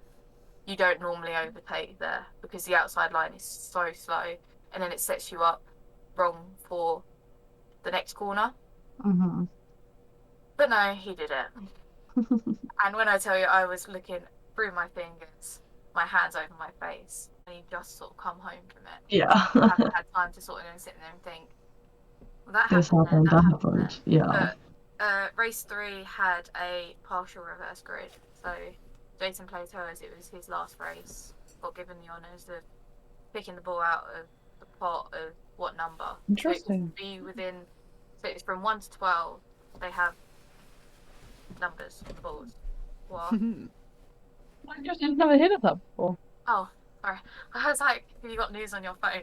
No, I think that was really cool. Yeah. No, so they have so 2 to 12 balls, so whatever number gets picked out, that's the amount of like places that get switched. So Right. out of 12, they picked number 10. So the top 10 were Oh, spicy. Ooh. which meant that Tom Ingram was in 10th, and Jake Hill started 9th, and then Ash Sutton, who was in P3 at the time in the championship, started 5th, I believe. So he had a pretty good he had a bad race 2, but was in a good position for race 3. And yeah, it was just sort of, you watch touring cars, you know that race 3, it's the last race of the weekend. They normally have sort of a week or 2 weeks before the next meet, so they have time to fix the car. So the drivers just go out and basically knock each other about. Like each other. Wreck Do the up cars. bumper cars. Do up bumper Yeah. cars. I'm not gonna lie, watching Silverstone, it was like race 3. I've spoken to so many people. It was bumper cars. Brands wasn't really any different. They were just throwing themselves into corners because if that got them that extra place, it didn't matter because it was the last race of the season. They didn't have anything to save the cars for. So yeah, Tom Ingram finished 5th, and Jake Hill finished 7th. Obviously, gave Tom Ingram enough points to win. So he is now the 2022 British Touring Car champion. So it's good. He's a really, met him in the paddock. He's one of those ones that you sit there and you see a media side of someone, and then you see a real side of someone. He's just a lovely guy through and through. Like, there wasn't really anyone that I met on the grid that I didn't sit, like I sat there and thought, you're a bit of an arsehole. They're all just genuinely, like, they were happy to see fans. Yeah. That's Like, nice. they were happy to sit there and talk to fans. If someone had a question about the car, they'd sort of like open up the bonnet and explain it, and didn't treat you like some lower class person. Yeah. I love I know that. that some like race championships, the drivers kind of do a little bit. Not naming names, Lotterer. But We've gotten really quite aggressive and spicy on this podcast this week. It's a team. I don't think we're getting invited anywhere. ever. No, I don't. But so obviously drivers crossed the line, championship was being announced, and no one missed the last car on the grid come around the corner, lose control, and flip onto its roof. Oh, whoa. Yeah. So I have never seen emergency vehicles go around a track so fast. Oh god, that's so terrifying. I know. So all we saw was this massive dust cloud kick up, and then it settled, and it was this car on the roof. And then as we were watching it more, the driver door opened, and he obviously was upside down, so he just fell out of the car onto the gravel. Oh my god. Yeah. So he got up and he was sort of like he walked away from the car, and then the marshals. I think he said I don't know. I haven't seen a close up. Who was it? I think it was. No, I think Parc'd crashed earlier on. I don't know. Give me 2 seconds. I'll have a look. That's fine. Yeah, he it definitely wasn't Jade Edwards, so I can safely say he. Yeah, he got out, and then the marshals were all crowded around someone on the floor. Oh my god. That's why I don't want to Jesus. say that he fell to the floor if he didn't, because I haven't seen any close up, because I was obviously the other side of the pit straight. Yeah. But yeah, that was definitely sort of scary because it was such a good race weekend, Mm. and if that's how it had ended, yeah, it would have been horrible. Mhm. But it's been a good first season of this new hybrid era they've gone into. Yeah. So I know I said it before, they usually have the there's like a balance system. I think they do it in the endurance. I don't know whether it's the endurance, but so if you come first in the ballast. race, Yeah. ballast, they add weights to the car. Like last Yeah. season, if you Excess won, you had ballast. like 25 kilos added to your car, which is I think it's called Bob. insane. Yeah. That's a different thing. That's that's BOP. different. Oh yeah, So that's to make all the DOP. cars equal, and then in Yeah. like DTM they use success ballast. So if you Yeah, win, so if you came first, you get something like 25 kilos of weight added into the car, which is insane when you've got sort of 10 cars along that have no extra weight. But they scrapped that and they've gone for a new hybrid era, which is obviously in keeping with sort of more sustainability and getting the cars a bit greener. So everyone has 22 laps they can use the hybrid, or 17, it depends on how many laps you have the full amount. And then the top 10 will have a certain amount of laps that they're not allowed to use it for. So it goes from 9 through to 1, I believe. So if you finish first, the next race, you have to have 9 laps. So in a 17 lap race, you've only got 11 laps that you're allowed to use full power. Yeah. Which, is insane. But it spices it up. And it's just a little comment, but something that I think is one of the best things that touring cars did was they introduced equal machinery along the board. I love So that. obviously you have different car mates. You've got like Honda Civics, you've got BMWs. I would not want to be in front of the BMW. Well, that's Jake Hill, so I don't want Oh. anyone in front of Jake Hill, so that's fine. But to be fair though, Oh. BMW road drivers, I think we all know, Oh yeah, they're very- Horrendous. That was the joke, Naomi. but something happened. Yeah, but BMW motorsport drivers are. I like BMW motorsport drivers. Maybe not in touring cars because I don't watch that as often. But No, definitely. they're not. Yeah, they're good. But they introduced. Do you have any Porsches? Oh, go away. So they introduced it in 2011, and it was only going to be for a 5-year period that we're going to have like this equal machinery, because it meant that independent teams could be fighting against the factory-based teams, which I think a lot of championships could use, even for one season. Just an idea, just a little idea. Maybe a little idea. But yeah, so they'd supply. So it was like they all have like the same like chassis, all different like parts of it are the same, but then they can choose to either use a standard engine that touring cars supply, or they can use their own one as long as it fits this, like, they're really like scrutinous like requirements of the engine being built.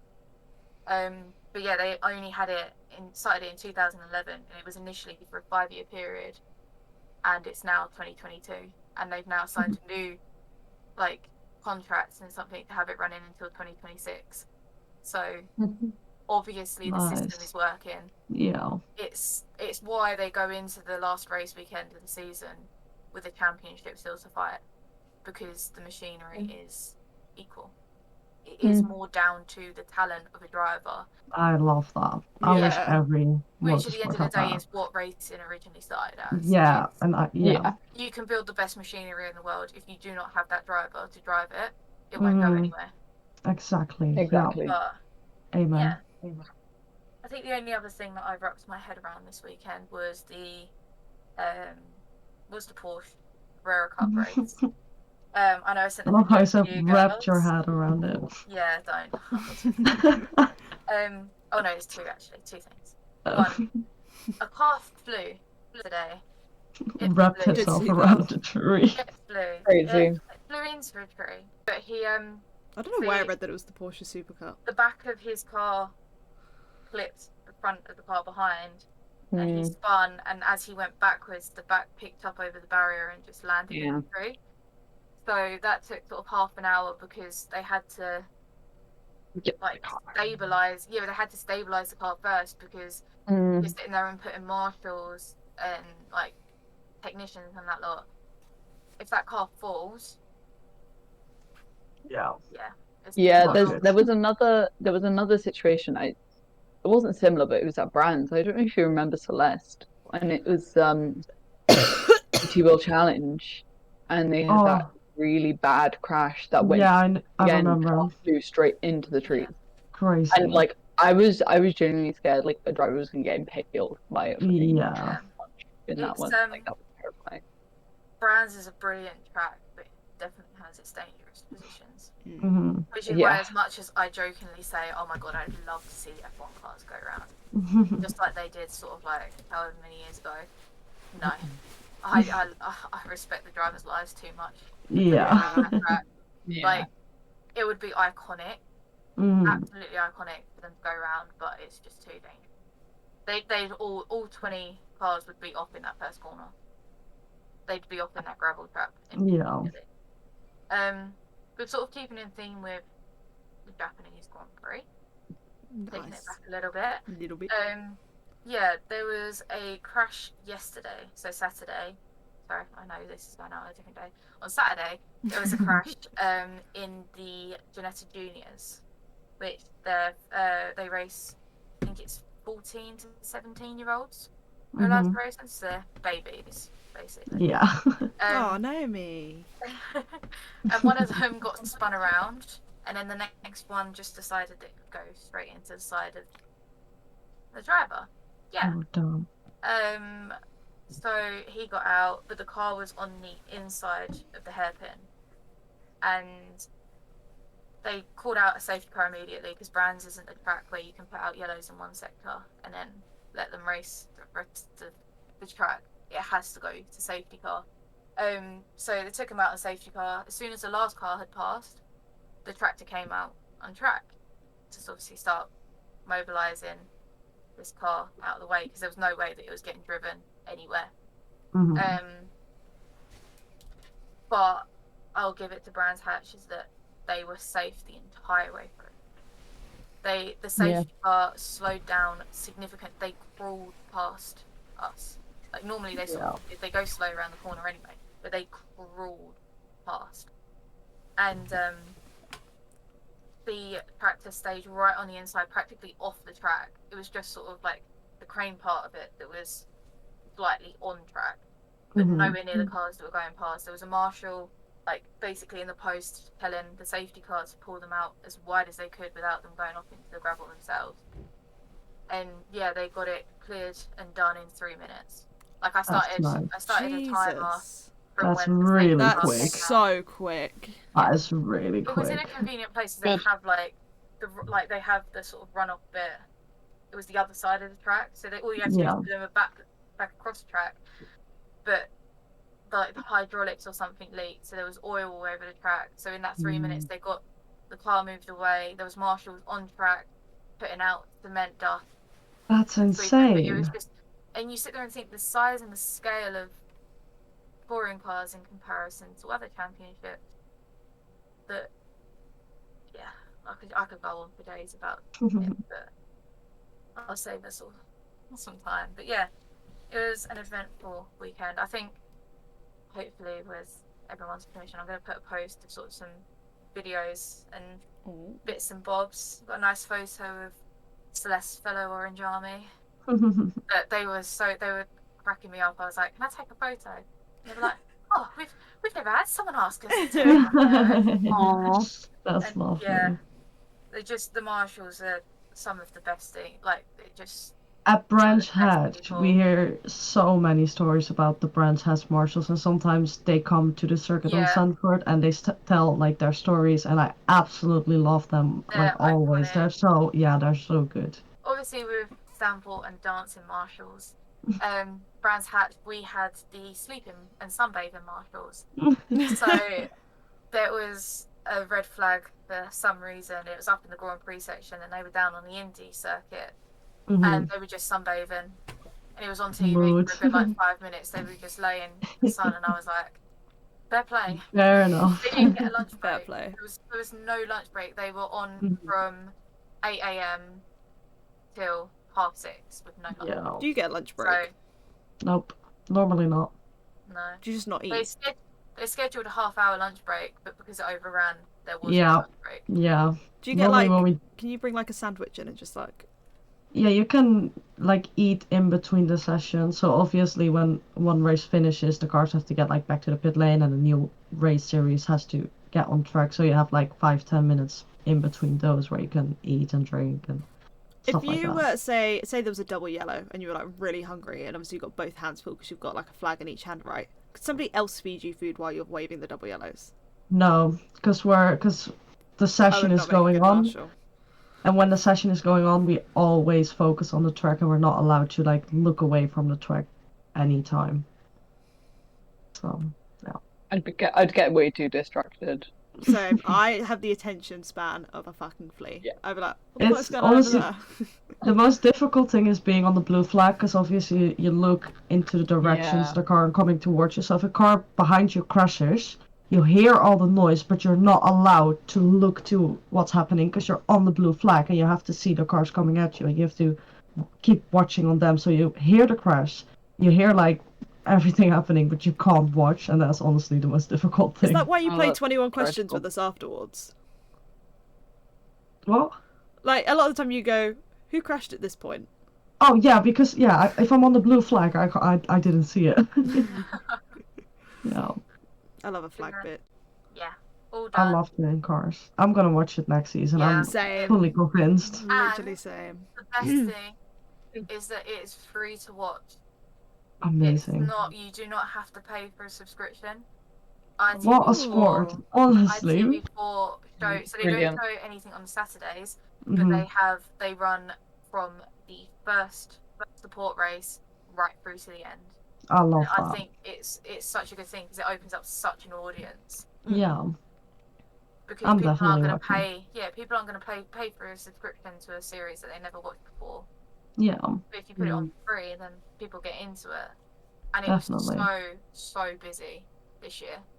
Obviously, last year was still sort of sort of ends of COVID.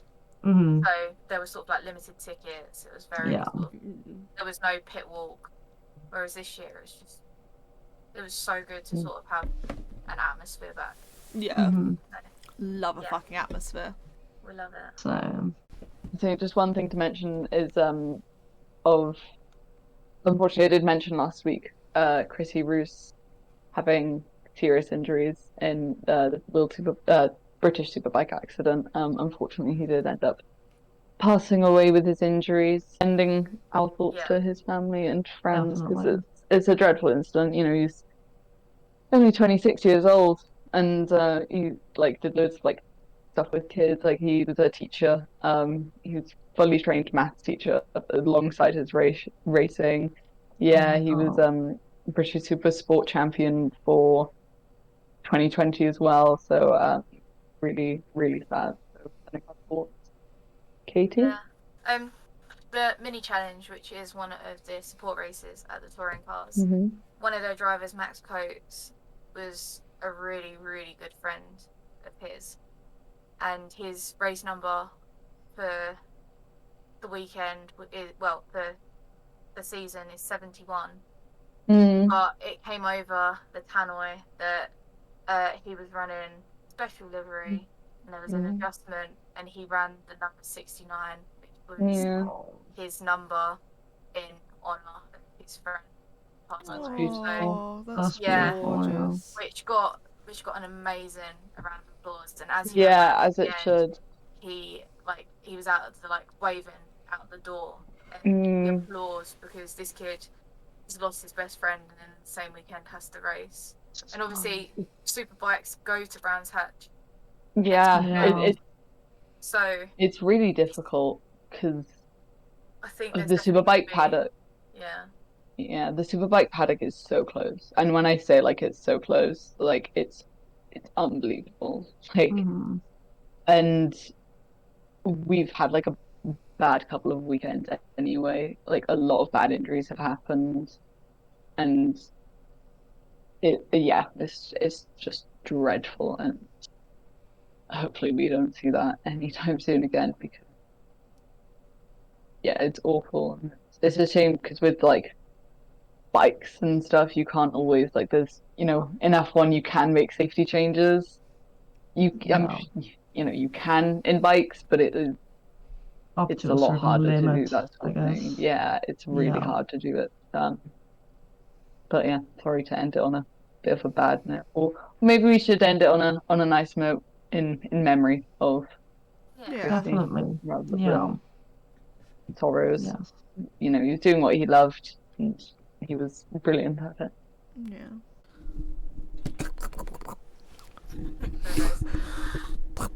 Stop. No, wait for you to go. Thank you for joining us. I'm not doing it this time. I'm not doing it. Thank you very much. I'm not doing it. I'm not doing it. No, I'm not doing it. I'm not doing it. Please, Mummy. Please revenge on me.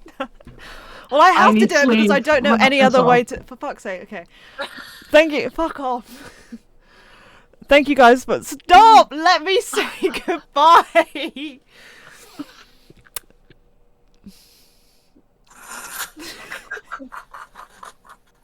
Okay, hang on. I'm serious. Yeah. Stop it! Really that time. Just look away. I'm gonna look at Pierre. No, I'm just gonna close my screen so I don't see it. Thank you guys for watching. Thank you guys for joining us for the Parc'd Up podcast by Parc Femme. We hope you've enjoyed the podcast that will never land us any job in the future, because literally every motorsport we could have slandered there, we've slandered. Pretty much, yeah. But with valid reasons. So. Can you even think of we didn't slander motorbikes. I think that's the only thing we didn't slander. It's not true, yes, I know. Huh? Sorry, Dad. You probably did. Because we mocked I mocked endurance. We all mocked Formula 1. Yes, slander IndyCar. We didn't slander IndyCar. We didn't slander IndyCar. I always slander IndyCar though, that's the issue. This is the only one that got away without it. Anyway, if you're watching this from any of the series, we do love you. We're just sleep deprived. And I take back what I said about LMP2. Thank you. Yeah, you're welcome. Maybe. Depends. In my defense, Naomi started by slandering LMP3 last week, so I was just making up for it. It's a counter-attack. LMP3, yeah, because it's shit. LMP3 is just shit. Oh my god, we're not getting into this tangent again. No, anyway, thank you guys. We got it started. Thank you guys for joining us this week. We appreciate having you here. We appreciate the support. If Yes. you haven't seen already, last Friday we put up a conspiracy video, which you can go check out. And this Friday we will be coming back with another conspiracy video. So there's all of that to look out for. And yeah, thank you guys for stopping Alright. in and joining us. Yes. The races for this weekend. So what's going on? She waits MotoGP? until I've finished the outro and then goes, actually, Alice, I have more to say. After saying, okay, are you going to end it? I forgot. I always forget about this. But there is MotoGP in Australia, obviously joined by Moto2 and Moto3 as always. Trek and Euroformula Open are in Barcelona. Barcelona. Sorry. VSB is in Brands Hatch. European Le Mans Series in Portimao? Question mark. Correct. Yes, Because, correct. oh my God. Sorry. British- No, that's not what I'm screaming about. It has to be Portimao this weekend because it means I'm at Celeste this weekend. Yes! Yes. I'd just like to apologise to any headphones. Did you just listeners speak at that English? point, because that was awful for my headphones, let alone someone. I'm sorry. It's- You saying that it's the final race in Portimao this weekend just reminded me that I finally get to sit through an endurance race that I actually understand because I'll have Celeste in my ear. And we're slandering okay. the Porsches. No, we're slandering Yeah. the LMP2s.